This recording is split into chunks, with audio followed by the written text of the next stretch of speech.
importance of enterprise asset management. Joining us today to speak about that, Ralph Rio, Research Director, ARC Advisory Group. Ralph, welcome. Thank you very much. Good to be here.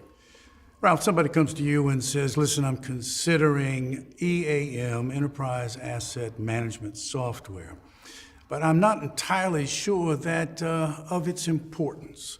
Well, walk that person through that. Why is it something that they need? What is the importance of EAM?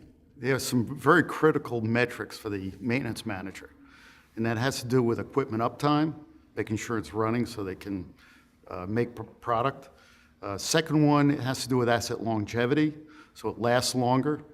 And third is usually around safety, particularly in oil and gas and refineries where you're boiling oil and bad things can happen if things go wrong. And the fourth one would be just around controlling costs. Now, that's the viewpoint of the maintenance manager, his metrics or her metrics. But they also appeal to the senior execs because they directly affect senior executives' metrics, which are in the P&L statement and the balance sheet. If you have more uptime, you make more product, that affects revenue, a good thing. If you have asset longevity, then the asset itself will last longer. You don't have to replace it. That conserves cash. That makes the balance sheet look better.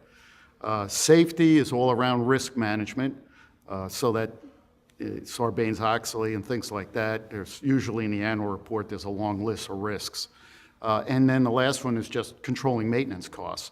So all those things combined have a positive effect on the balance sheet and P&L statement and stockholder value and benefits the senior execs. So both parties, both maintenance, so they get visibility and control the metrics, as well as senior executives need EAM systems. All those things combined, pretty soon you're talking about serious money. Yes, definitely.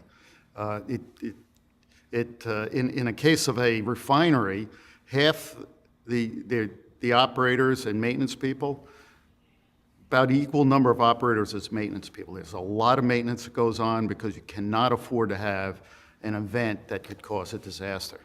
You don't want to be on the nightly news. Same potential client says to you, well, but difference between field service management, I'm not entirely clear about that. Walk that person through that. So EAM systems typically have to do with the assets that are within a site. The owner-operator of a plant managing their own assets. When you get to field service, the assets are widely dispersed geographically.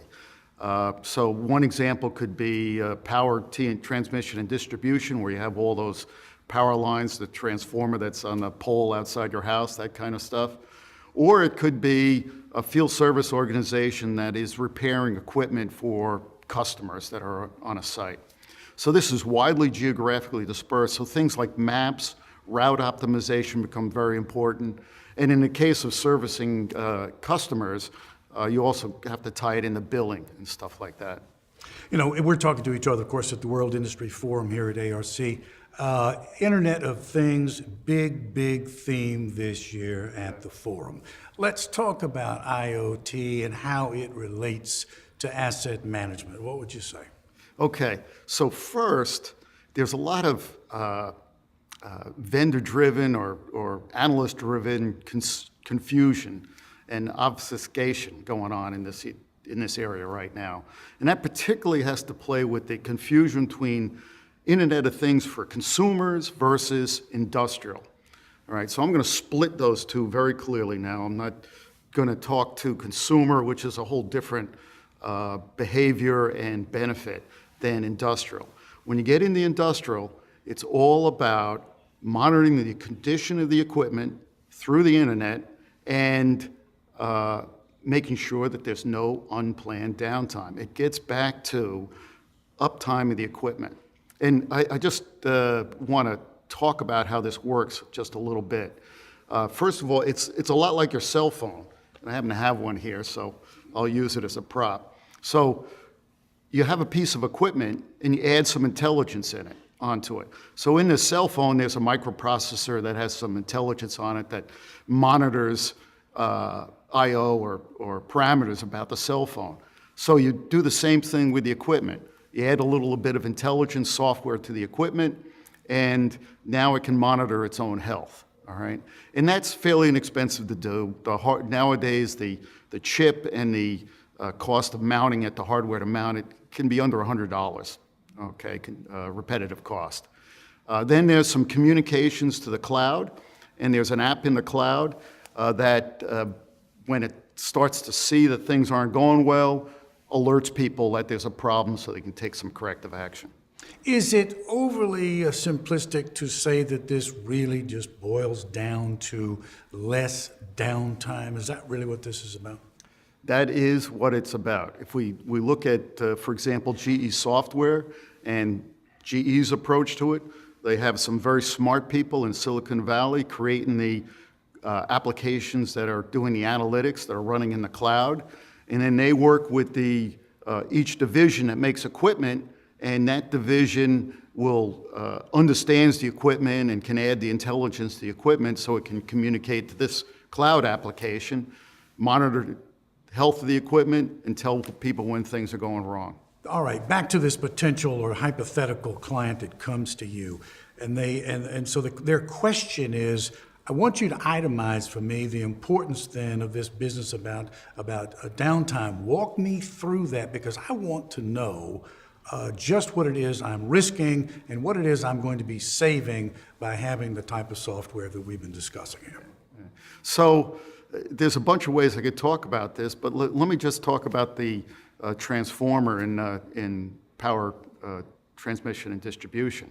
So in this particular example, I'm talking about the big transformers that are part of transmission that step it down from many thousands of volts to something more reasonable. Well, those go for hundreds of thousands of dollars, and you just can't buy them off the shelf. They have a lead time of 3 to 6 months. So there is a lot of condition monitoring that goes on to make sure that transformer is healthy. And they've learned how to, through analytics and stuff like that, to predict when it's going to fail 3 to 6 months out. And if you didn't do that, then when the transformer goes down, power goes out for a large number of homes, and people generally don't like it when you tell them that it's going to take you 3 to 6 months to restore power. Ralph, you've convinced me. I think I'm in the market now for this very kind of software. Listen, thank you very much for finding time to speak with us today. Thank you so much. Oh, you're quite welcome. Thank you. Ralph Rio, ARC Advisory Group, speaking with us today about the importance of enterprise asset management. Thank you for watching.